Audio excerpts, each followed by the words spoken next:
അന്തർ സംസ്ഥാന പാതയിൽ പള്ളത്തടുക്ക പാലം അപകടാവസ്ഥയിലായിട്ട് വർഷങ്ങളായി. നിലവിൽ സഞ്ചാരയോഗ്യമല്ലാത്ത അവസ്ഥയിലാണ് പാത. പാലത്തിലേക്ക് പ്രവേശിക്കുന്ന ഇടങ്ങളിൽ അപകടമുണ്ടാക്കുന്ന വൻകുഴികളിൽ ചെളിവെള്ളം കെട്ടിക്കിടക്കുകയാണ്. വലിയ വാഹനങ്ങൾ പോകുമ്പോൾ പാലം കുലുങ്ങുന്ന അവസ്ഥയാണ്.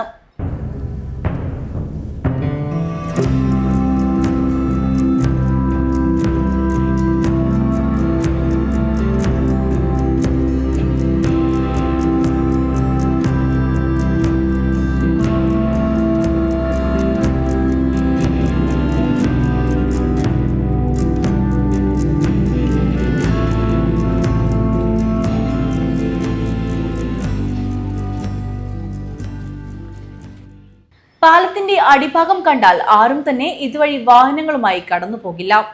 കാലപ്പഴക്കത്താൽ കോൺക്രീറ്റ് പാളികൾ അടർന്ന് പുറത്തേക്ക് കാണുന്നു. തുരുമ്പിച്ച കമ്പികൾ ഏത് സമയവും പാലം തകർന്നു വീഴാം എന്ന സൂചന നൽകുന്നു. പാലം സുരക്ഷിതമല്ലെന്ന് പ്രദേശവാസികൾ പറയുന്നു. ചെർക്കള കല്ലടക്ക സ്റ്റേറ്റ് ഹൈവേ റോഡാണ്.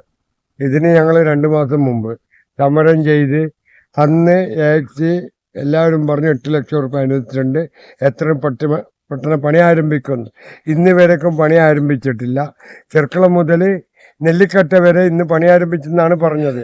ഏറ്റവും കൂടുതൽ അപകടമായ ഈ പള്ളത്തെടുക്ക പാലും അതിൻ്റെ യാതൊരുവിധ പണി ഇന്ന് വരെ തുടങ്ങിയിട്ടില്ല.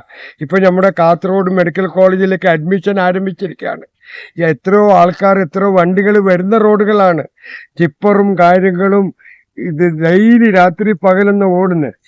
അത് നന്നാക്കാതെ ചെർക്കള നെല്ലിക്കട്ട റോഡ് നന്നാക്കണ്ടെന്നല്ല, ഏറ്റവും അപകടം പിടിച്ച റോഡുകളല്ല ആദ്യം നന്നാക്കണ്ടേ.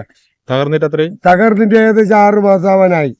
കമ്പിയെല്ലാം പുറന്തള്ളി. പാലത്തിന്റെ ദയനീയാവസ്ഥ നിങ്ങൾ കണ്ടതല്ലേ. എപ്പോ പാലം പൊളിഞ്ഞു പോകുമെന്ന് പറയാൻ പറ്റൂല.